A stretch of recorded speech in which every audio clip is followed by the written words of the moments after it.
Oke, bismillah. Sekarang kita akan bahas tata nama senyawa ionik yang tipe 1. Jadi secara umum, tata nama senyawa kimia ya yang ionik itu ada tipe 1 sama tipe 2. Untuk yang tipe 1 berarti kita tidak perlu menuliskan atau menspesifikasikan jumlah atomnya maupun muatannya ya. Karena si kationnya ini hanya punya satu muatan. Oke, sudah ada contoh-contoh senyawa ya di depan ini, kita langsung saja. Jadi sebelum kita namai kita harus tahu mana ion positifnya, mana ion negatifnya ya. Jadi biasanya ion positifnya itu di depan, yang negatifnya di belakang ya. Oke. Ya. Ada kation sama anion. Kita mulai dari yang pertama ya. Jadi untuk tata nama yang ini itu sangat gampang, tinggal kita tuliskan saja nama kationnya, kemudian diikuti nama anionnya tanpa menyebutkan jumlah maupun muatan. Oke, di sini ada natrium ya, berarti langsung aja ditulis natrium. Itu berarti yang positifnya ya, ion positifnya, kemudian ion negatifnya itu ada bromin. Nah, karena dia dalam bentuk ion namanya sudah bukan bromin lagi, tapi dia namanya adalah bromida atau dalam bahasa Inggris bromide ya. Oke. Jadi cukup dijajar aja ion positif dan negatifnya. Kation dan anionnya. Udah kelar, sangat gampang. Oke, yang kedua ini ada natrium ya. Kemudian anionnya adalah Cl. Berarti dia chloride atau bahasa Indonesia klorida ya.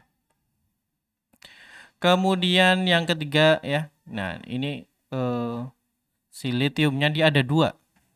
Tapi ini tidak berpengaruh ke apa-apa ya, karena secara aturan cukup kita tulis saja ion positifnya, lagi-lagi litium, plus ini anionnya ya, sulfit.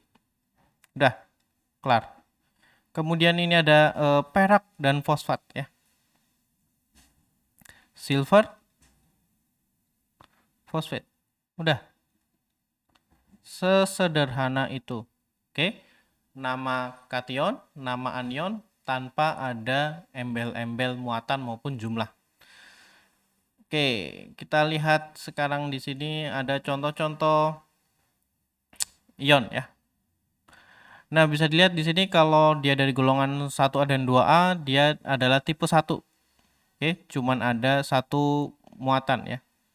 Kecuali mungkin si hidrogen, karena hidrogen ini dia agak berbeda ya. Secara ikatan pun dia kovalen bukan ionik. Jadi nanti dibahasnya dia di yang kovalen. 1A, 2A itu tipe 1 semua, kemudian ada 3B ya. Dan seterusnya, kemudian yang golongan B sebagian ada yang cuma satu, sebagian besar itu tipe yang kedua yang nanti kita bahas ya.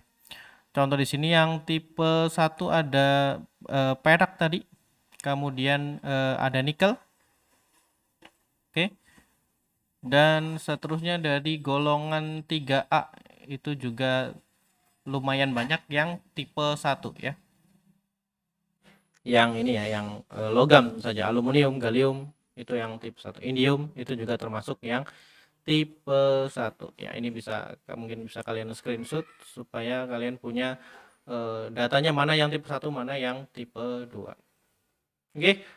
Saya kira cukup untuk tata nama senyawa ionik yang tipe 1 ya. Jadi sangat gampang sekali, cukup dijejer antara ion positifnya dan ion negatifnya. Jadi yang mungkin agak menantang di sini yang menentukan bagian mana yang ion positif, bagian mana yang ion negatif. Jadi misalkan udah tahu tapi ada yang ABR atau yang lain gitu ya. Ini dikira satu kation segini misalkan, nah itu bisa bahaya. Jadi harus tetap punya perbendaharaan yang cukup ya, supaya bisa mengerjakan soal-soal yang tipenya senyawa ionik untuk yang tipe 1. Oke, sekian dari saya. Wassalamualaikum.